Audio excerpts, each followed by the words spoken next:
ವಿದ್ಯಾರ್ಥಿಗಳೇ, ಇವತ್ತು ನಾನು ಇಂಗ್ಲಿಷ್ ಸಬ್ಜೆಕ್ಟ್ ನ ಮಾಡೆಲ್ ಕ್ವೆಶ್ಚನ್ ಪೇಪರ್ ನ ಸಾಲ್ವ್ ಮಾಡ್ತಾ ಇದ್ದೀನಿ. ಈ ಪೇಪರ್ ಬಂದು last year 24-25 model question paper ಆಗಿರುತ್ತೆ. ನಿಮಗೆ ಗೊತ್ತಿರೋ ಹಾಗೆ ಟೋಟಲ್ ಮಾರ್ಕ್ಸ್ ಬಂದು 80 ಮಾರ್ಕ್ಸ್ ಇರುತ್ತೆ, 20 ಮಾರ್ಕ್ಸ್ ಇಂಟರ್ನಲ್ಸ್ ಇರುತ್ತೆ. ಸೊ ಹಾಗಾಗಿ ನಿಮಗೆ ಕ್ವೆಶ್ಚನ್ ಪೇಪರ್ ಪ್ಯಾಟರ್ನ್ ಹೇಗಿರುತ್ತೆ ಅಂತ ತಿಳ್ಕೊಳ್ಳೇಬೇಕು ನೀವು. ಅದನ್ನೇ ಅಲ್ವಾ ಪೂರ್ವ ತಯಾರಿ ಅಂತ ಹೇಳೋದು. ಹಾಗಾದ್ರೆ ಫಸ್ಟ್ ಮೇನ್ ಅಲ್ಲಿ ಏನ್ ಬರುತ್ತೆ? 4 ಆಲ್ಟರ್ನೇಟಿವ್ ಕ್ವೆಶ್ಚನ್ಸ್ ಬರುತ್ತೆ. ಅಂದ್ರೆ 4 into 1 equals 4 ಮಾರ್ಕ್ಸ್ ಇರುತ್ತೆ. So each of the questions has 1 mark. ಹಾಗಾದರೆ ಫಸ್ಟ್ ಮೇನಲ್ಲಿ ಫಸ್ಟ್ ಕ್ವೆಶ್ಚನ್ ಯಾವ್ದು ಬರುತ್ತೆ? ಕ್ವೆಶ್ಚನ್ ಟ್ಯಾಗ್ ಬರುತ್ತೆ. ನೀವು ನೋಡ್ತಾ ಇರ್ಬೋದು ಬೋರ್ಡ್ ಮೇಲೆ ಕ್ವೆಶ್ಚನ್ ಟ್ಯಾಗ್ ಬರುತ್ತೆ. ಸೊ ಈ ಕ್ವೆಶ್ಚನ್ ಟ್ಯಾಗಲ್ಲಿ ಸೊ ಈ ಒಂದು ಎಕ್ಸಾಂಪಲ್ ಇದೆ ಆಯಿತಾ. Some students never complete blank question mark. So ಇದು ಬಂದು example. Some students never complete blank question mark. ಈ ಒಂದು ಸ್ಟೇಟ್ಮೆಂಟಲ್ಲಿ ನೆಗೆಟಿವ್ ವರ್ಡ್ ಇದೆಯಾ ನೋಡಿ, ಇದೆ. ಯಾವುದು? ನೆವರ್. ಸೊ ಹಾಗಾದರೆ ಇದೇನಾಯಿತು? ನೆಗೆಟಿವ್ ಸ್ಟೇಟ್ಮೆಂಟ್ ಆಯಿತು, ನೆಗೆಟಿವ್ ಸೆಂಟೆನ್ಸ್ ಆಯಿತು. ರೂಲ್ ನಂಬರ್ 1 ನೀವು ಐಡೆಂಟಿಫೈ ಮಾಡಬೇಕಾಗಿರೋದು ಸ್ಟೇಟ್ಮೆಂಟಲ್ಲಿ ಆರ್ ಸೆಂಟೆನ್ಸಲ್ಲಿ ನೆಗೆಟಿವ್ ವರ್ಡ್ ಇದೆಯಾ ಅಂತ ಹೇಳಿ. ಇದ್ದರೆ ಅದು ನೆಗೆಟಿವ್ ಸೆಂಟೆನ್ಸ್. ಸೆಕೆಂಡ್ ರೂಲ್ ಏನು ಹೇಳುತ್ತೆ? ನೆಗೆಟಿವ್ ಸೆಂಟೆನ್ಸ್ ಇದ್ದರೆ ನೀವು ಪಾಸಿಟಿವ್ ಕ್ವೆಶ್ಚನ್ ಟ್ಯಾಗ್ ಮಾಡಬೇಕು, ಪಾಸಿಟಿವ್ ಕ್ವೆಶ್ಚನ್ ಫ್ರೇಮ್ನ ಮಾಡಬೇಕು. ಸೊ ಹಾಗಾಗಿ ನೀವು ಇಲ್ಲಿ ಆಪ್ಷನ್ಸ್ ಓದೋಣ. Doesn't they, option B does they, option C don't they, option D do they. So 4 ಆಪ್ಷನ್ಸ್ನ ನೋಡಿದ್ವಿ ನಾವೀಗ. ಸೊ ನಾನು ಏನು ಹೇಳಿದೆ, ಏನು ಒಂದು ಹಿಂಟ್ ಕೊಟ್ಟೆ ಅಂದರೆ ನಾನು ನಿಮಗೆ ನೆಗೆಟಿವ್ ಸೆಂಟೆನ್ಸ್ ಇದ್ದಾಗ ನಾವೇನು ಮಾಡಬೇಕು? ಪಾಸಿಟಿವ್ ಕ್ವೆಶ್ಚನ್ ಫ್ರೇಮ್ ಮಾಡಬೇಕಲ್ವಾ. ಸೊ ಇಲ್ಲಿ ಡಸಂಟ್ ದೇ ನೆಗೆಟಿವ್ ಇದೆ, ಹಾಗಾದರೆ ಇದು ಆನ್ಸರ್ ಅಲ್ಲ. ಆಪ್ಷನ್ ಸಿ ನೋಡಿ, ಡೋಂಟ್ ದೇ ಇದೆ, ಇದು ಕೂಡ ನೆಗೆಟಿವಲ್ಲಿದೆ. ಸೊ ನಮಗೆ ಬೇಕಾಗಿರೋದು ಪಾಸಿಟಿವ್, ಇದು ಆನ್ಸರ್ ಅಲ್ಲ. ಈ ರೀತಿ ನೀವು ಆನ್ಸರ್ನ ತೆಗೆದು ಬಿಡಿ ಇವೆರಡು ಆಪ್ಷನ್ಸ್ನ. ನೆಕ್ಸ್ಟ್ ನಾವು ಇಲ್ಲಿ ಬಿ ಮತ್ತು ಡಿ ಆಪ್ಷನ್ಸ್ನ ನೋಡಬೇಕು. Does they and do they, which one is the right answer? ನಾವಿಲ್ಲಿ ನೋಡಬೇಕು ಸಮ್ ಸ್ಟೂಡೆಂಟ್ಸ್ನ ನೋಡಬೇಕು. ಇದು ಪ್ಲೂರಲ್ ಫಾರ್ಮಲ್ಲಿದೆ. So some students refer to they here ಅಲ್ವಾ. ಸೊ ಈಗ ಸಮ್ ಸ್ಟೂಡೆಂಟ್ಸ್ ಪ್ಲೂರಲ್ಲ ಸಿಂಗ್ಯುಲರ, ಅದು ಕೂಡ ಇಂಪಾರ್ಟೆಂಟ್ ಆಗುತ್ತೆ ನಮಗೆ. ಸೊ ಅದು ಪ್ಲೂರಲ್ ಫಾರ್ಮಲ್ಲಿ ಇರೋದ್ರಿಂದ ನಮಗೆ ಡೂ ಫಾರ್ಮ್ಸ್ನ ನಾವು ಯೂಸ್ ಮಾಡಬೇಕು. ಹಾಗಾದರೆ ನಿಮ್ಗೆ ಆನ್ಸರ್ ಗೊತ್ತಾಯಿತು, ಡಸ್ ದೇ ಅಲ್ಲ ಆನ್ಸರ್ ಅಂತ. ಅದನ್ನು ರಾಂಗ್ ಮಾಡಿಬಿಡಿ. ನೆಕ್ಸ್ಟ್ ಆನ್ಸರ್ ಯಾವುದು? Do they is the right answer. It is the correct answer, do they. So singular ಅಂದರೆ ಯಾವುದು? ಹಿ, ಶಿ, ಇಟ್ ಬಂದಾಗ ನಾವು ಡಸ್ ಬಳಸ್ತೀವಿ. ಪ್ಲೂರಲ್ ಫಾರ್ಮ್ ಬಂದಾಗ ನಾವು ಡೂ ಫಾರ್ಮ್ನ ಬಳಸ್ತೀವಿ. So do they is the right answer. Shall we go to next question?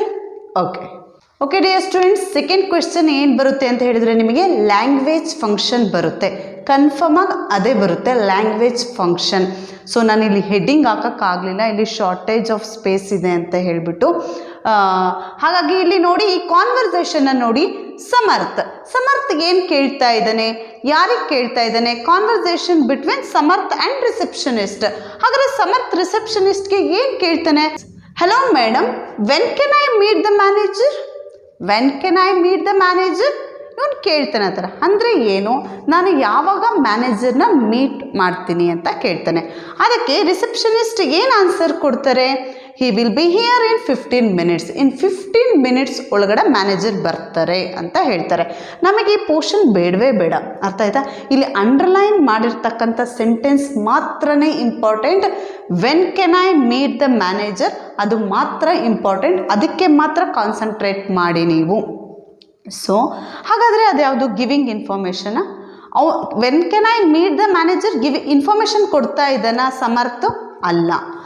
ಎಂಕ್ವೈರಿಂಗ ಅವ್ನು ಕ್ವೆಶ್ಚನ್ ಮಾಡ್ತಾ ಇದ್ದಾನ, ಎಂಕ್ವೈರಿ ಮಾಡ್ತಾ ಇದ್ದಾನ? ಹೌದು.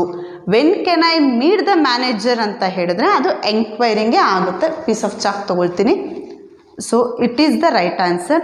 ಆಫರಿಂಗ್ ಹೆಲ್ಪ್ ಕೂಡ ಅವನು ಯಾವುದೇ ಹೆಲ್ಪ್ ಮಾಡ್ತೀನಿ ಅಂತ ಹೇಳಿ ಆಫರ್ ಮಾಡ್ತಾ ಇಲ್ಲ. ಹಾಗೆ ಶುಡಂಟ್ ಹ್ಯಾವ್ ಬರೋದೇ ಇಲ್ಲ ಇಲ್ಲಿ. ಸೊ ಈ 3 ಕೂಡ wrong answer. Answer is enquiring. Enquiring is the right answer. ಓಕೆನಾ? ಓಕೆ, ಥರ್ಡ್ ಕ್ವೆಶ್ಚನ್ಸ್ಗೆ ಮೂವ್ ಅಪ್ ಆಗೋಣ. ಥರ್ಡ್ ಕ್ವೆಶ್ಚನ್ ಹೀಗಿದೆ. ಥರ್ಡ್ ಕ್ವೆಶ್ಚನಲ್ಲಿ ಯಾವ್ದು ಬರುತ್ತೆ? ಇಫ್ ಕ್ಲಾಸ್ ಬರುತ್ತೆ. ಸೊ ಇಫ್ ಕ್ಲಾಸ್ ಅಂತ ನಾನು ಇಲ್ಲಿ ಬರೆಯೋದಕ್ಕೆ ಸ್ಪೇಸ್ ಇರಲಿಲ್ಲ. ನವೀನ್ ಮತ್ತು ಕೀರ್ತಿ ನಡುವೆ ಒಂದಷ್ಟು ಕಾನ್ವರ್ಸೇಷನ್ ನಡೆಯುತ್ತೆ. ಹಾಗಾದರೆ ನೋಡೋಣ. ನವೀನ್ ಕೇಳ್ತಾನೆ ಕೀರ್ತಿಗೆ, hi Keerthi, why didn't you come to the anniversary party ಅಂತ ಕೇಳ್ತಾನೆ. ಸೊ ನಂಗೆ ಅಲ್ಲಿ ಲೈಟ್ ರಿಫ್ಲೆಕ್ಷನ್ ಆಗ್ತಿರೋದ್ರಿಂದ ಲಾಸ್ಟ್ ವರ್ಡ್ಸ್ ಅಷ್ಟು ಚೆನ್ನಾಗಿ ಕಾಣ್ತಾ ಇಲ್ಲ. Hi Keerthi, why didn't you come to the anniversary party ಅಂದರೆ ಕೀರ್ತಿಗೆ ಕೇಳ್ತಾ ಇದ್ದಾನೆ, ನೀನು ನಮ್ಮ ಆ್ಯನಿವರ್ಸರಿ ಪಾರ್ಟಿಗೆ ಯಾಕೆ ಬಂದಿಲ್ಲ ಅಂತ ಹೇಳಿ ಕೇಳ್ತಾ ಇದ್ದಾನೆ. ಆ್ಯನಿವರ್ಸರಿ ಪಾರ್ಟಿಗೆ ಯಾಕೆ ಬಂದಿಲ್ಲ ಅಂತ ಹೇಳಿ ಕೇಳ್ತಾ ಇದ್ದಾನೆ. ಸೊ ಕೀರ್ತಿ ಹೇಳ್ತಾಳೆ, sorry dear, I had gone to Tumakuru, otherwise I dash missed it. So ಅವಳಿಗೆ ಯಾಕೆ ಹೋಗಿಲ್ಲ ಅಂತ ಹೇಳಿ ಹೇಳ್ತಾ ಇದ್ದಾಳೆ. ಸಾರಿ ಡಿಯರ್, ಸಾರಿ ಕೇಳ್ತಾ I had gone to Tumakuru, ಆಕೆ ತುಮಕೂರಿಗೆ ಹೋಗಿದ್ಲು. ಹಾಗಾಗಿ ಅದರ್ವೈಸ್ ಇಲ್ಲ ಅಂದಿದ್ರೆ I wouldn't have missed it. Answer ಯಾವುದು? Wouldn't have missed it. Most of the ನಿಮಗೆ ಇದರಲ್ಲಿ ಬರ್ತಕ್ಕಂಥದ್ದು ವುಡ್ ಹ್ಯಾವ್, ಇಲ್ಲ ಅಂತ ಹೇಳಿದರೆ ವುಡಂಟ್ ಹ್ಯಾವ್, ಎರಡೇ ಬರುತ್ತೆ. 100% ಶೋರ್ ಅದು. ಕುಡ್ ಹ್ಯಾವು ಬರಲ್ಲ, ಶುಡಂಟ್ ಹ್ಯಾವು ಬರಲ್ಲ. ವುಡ್ ಹ್ಯಾವ್ ಇಲ್ಲ ವುಡಂಟ್ ಹ್ಯಾವ್, ಅದರಲ್ಲೂ ಜಾಸ್ತಿ ಕೇಳೋದು ವುಡ್ ಹ್ಯಾವ್ ಕೇಳ್ತಾರೆ. ವುಡಂಟ್ ಹ್ಯಾವ್ ಸಮ್ಟೈಮ್ಸ್ ಕೇಳ್ತಾರೆ. ಈಗ ಲಾಸ್ಟ್ ಇಯರ್ ವುಡಂಟ್ ಹ್ಯಾವೇ ಕೇಳಿದ್ರು ಅಂತ ಅನಿಸುತ್ತೆ. ಸೊ ಇದು model question paper example. So wouldn't have, answer is wouldn't have. It is the right answer. Option C is the right answer. So would have ಅಲ್ಲ, could have ಅಲ್ಲ, wouldn't have is the right answer, shouldn't have ಅಲ್ಲ. So ಇದರಲ್ಲಿ ಏನಾದರೂ ನಿಮಗೆ doubt ಇತ್ತು ಅಂತ ಹೇಳಿದ್ರೆ comment ಹಾಕಿ. So ಖಂಡಿತವಾಗ್ಲೂ ಅದನ್ನು ಡೀಟೇಲಾಗಿ ಎಕ್ಸ್ಪ್ಲೈನ್ ಮಾಡ್ತೀನಿ. Okay, shall we go to the next question. Students, ಇಲ್ಲಿ 4th ಒನ್ ಯಾವ್ದು ಬರುತ್ತೆ ಅಂತ ಹೇಳಿದ್ರೆ ನಿಮಗೆ ಇನ್ಫಿನಿಟಿವ್ ವರ್ಬ್ಸ್ ಬರುತ್ತೆ. ನಿಮಗೆ ಈ ಫೈನೈಟ್ ವರ್ಬ್ಸ್ ಮತ್ತು ಇನ್ಫಿನಿಟಿವ್ ವರ್ಬ್ಸ್ ಐಡಿಯಾ ಇರಬೇಕು ನಿಮಗೆ. ಇಲ್ಲಿ ಸಿಂಪಲಾಗಿ ಇಲ್ಲಿ ನಾನು ಹೇಳ್ಕೊಡ್ತೀನಿ ಅದ್ರೇನು ಅಂತ ಹೇಳಿದ್ರೆ. ಸೊ ಈಗ ಎಕ್ಸಾಂಪಲ್ ಕಡೆ ನೋಡೋಣ. Sunita Williams was a great astronaut. She was the second Indian-born woman to go into space after Kalpana Chawla. ಇದರ ಅರ್ಥ ಏನು ಅಂತ ಹೇಳ್ಬಿಡ್ತೀನಿ. ಸುನಿತಾ ವಿಲಿಯಮ್ಸ್ ನಿಮಗೆಲ್ಲ ಗೊತ್ತು, ಅವರು ಗ್ರೇಟ್ ಅಸ್ಟ್ರೋನಟ್ ಅಲ್ವಾ. So she was the second Indian born woman. ಇವರು ಇಂಡಿಯಾದಲ್ಲೇ ಸೆಕೆಂಡ್ ಅಸ್ಟ್ರೋನಟ್, ಗ್ರೇಟ್ ಅಸ್ಟ್ರೋನಟ್. ಹಾಗಾದರೆ ಫಸ್ಟ್ ಯಾರು ಅಂತ ಹೇಳಿದ್ರೆ ಕಲ್ಪನಾ ಚಾವ್ಲಾ.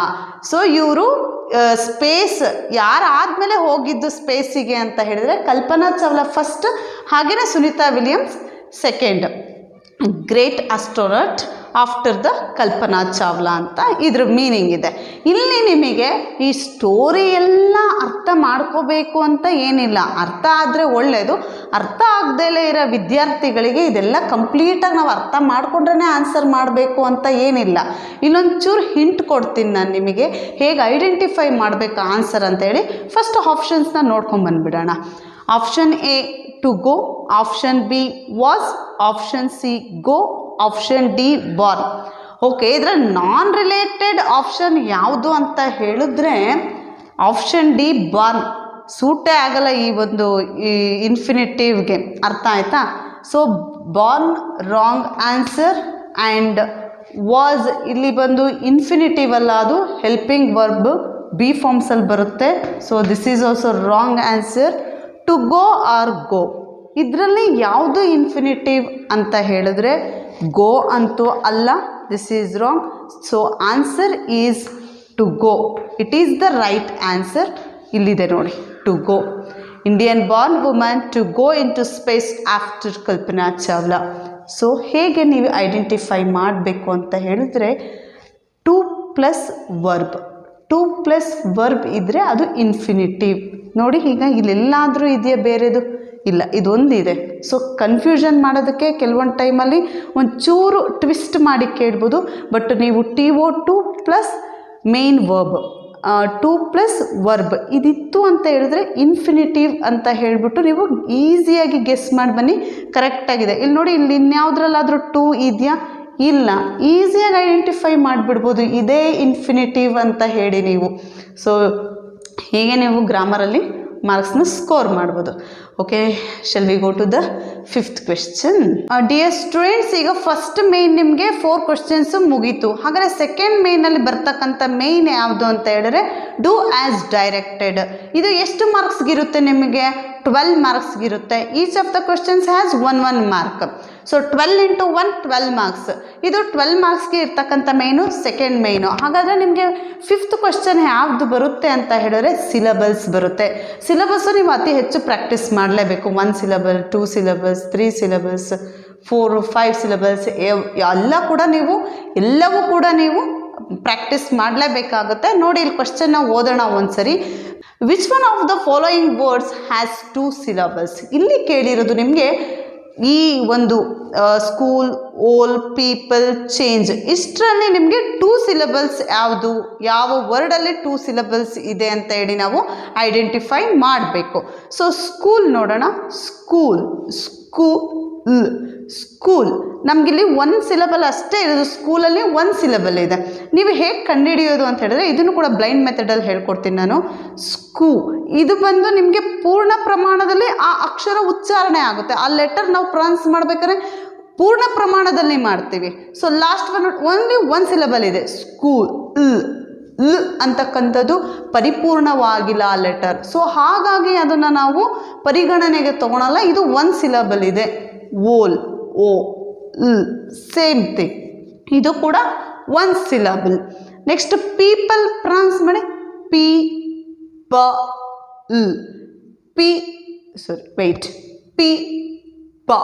2 ಸಿಲಬಸ್. ಸೊ ಈಗ ಆನ್ಸರ್ ಯಾವುದು? ಪೀಪಲ್. ಹಾಗೆ ಚೇಂಜ್ ನೋಡ್ಬಿಡೋಣ. Change 1 syllable. So answer is people. So which one is the right answer? People. People has 2 syllables. ಅರ್ಥ ಆಯ್ತಾ? 2 syllables ವರ್ಡ್ ಯಾವುದು ಇಲ್ಲಿ? ಪೀಪಲ್. ಓಕೆ, ಈಗ 6th ಕ್ವೆಶ್ಚನ್ಗೆ ಹೋಗೋಣ. 6th ಕ್ವೆಶ್ಚನ್ ಹೀಗಿದೆ ನೋಡಿ. ನಿಮಗೆ ಕಲೋಕೇಟಿವ್ ವರ್ಡ್ಸ್ ಬರುತ್ತೆ. 6th ಕ್ವೆಶ್ಚನ್ ಕಲೋಕೇಟಿವ್ ವರ್ಡ್ಸ್ ಬರುತ್ತೆ. ನೋಡೋಣ. Combine the word in column A with its ಕಲೋಕೇಟಿವ್ word in column B. So ಇಲ್ಲಿ ಕಾಲಮ್ ಎ ಅಲ್ಲಿ ಇರ್ತಕ್ಕಂಥದ್ದು ಸ್ಟ್ರೇಂಜ್ ಪದ.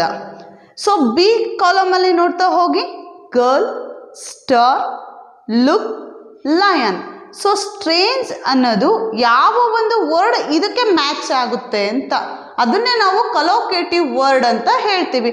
ಯಾವ ವರ್ಡ್ ಮ್ಯಾಚ್ ಆಗುತ್ತೆ? Girl, star, look, lion. Which one? So strange, look. Look is the perfect answer for this. Okay, look. Strange look.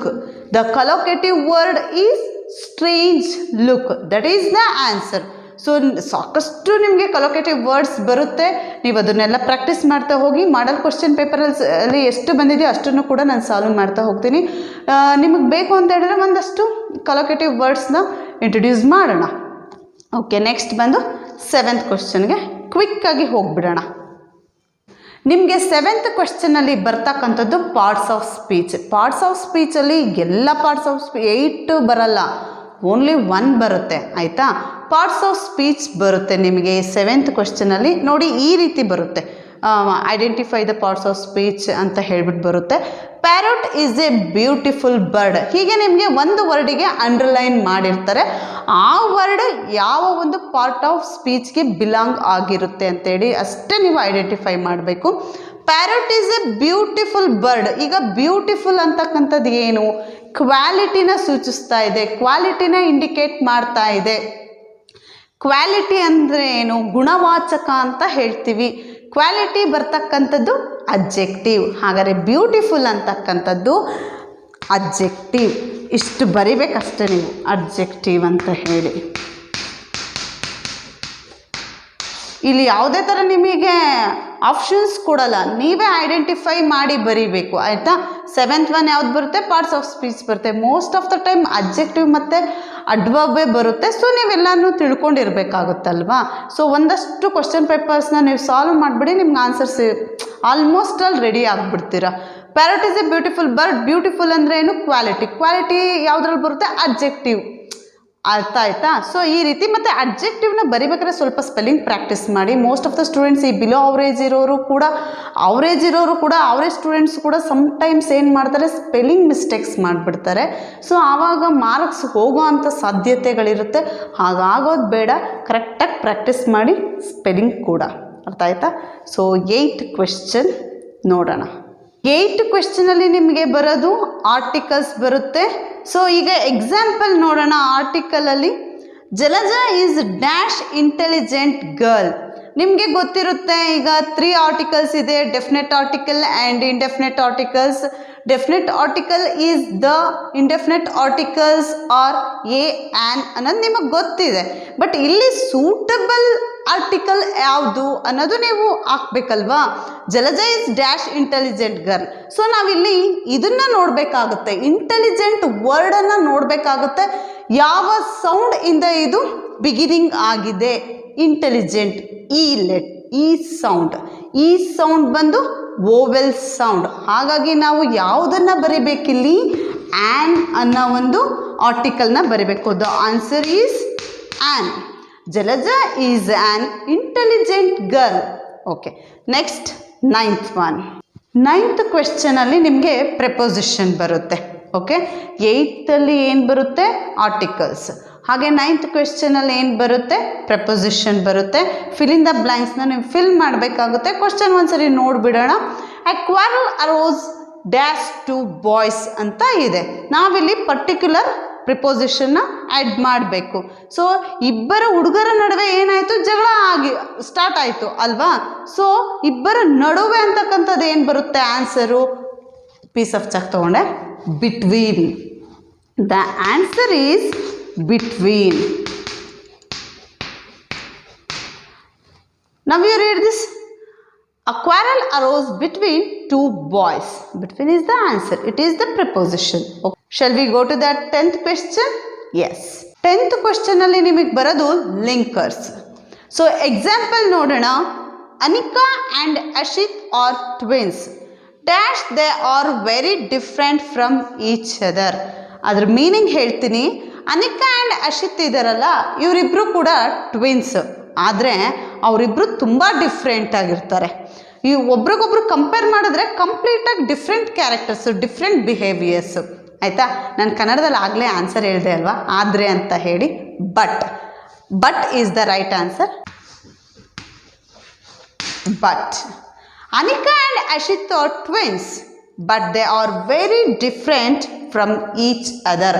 So ಇವತ್ತಿನ ತರಗತಿಯಲ್ಲಿ ನಾನು 10 questions complete ಮಾಡಿದ್ದೀನಿ. ಸೊ ನೆಕ್ಸ್ಟ್ ಕ್ಲಾಸಲ್ಲಿ ನಾನು ಅದ್ರ ಮುಂದುವರೆದ ಭಾಗವನ್ನು ಕಂಪ್ಲೀಟ್ ಮಾಡ್ತಾ ಹೋಗ್ತೀನಿ. Thank you so much for watching this video. Thank you.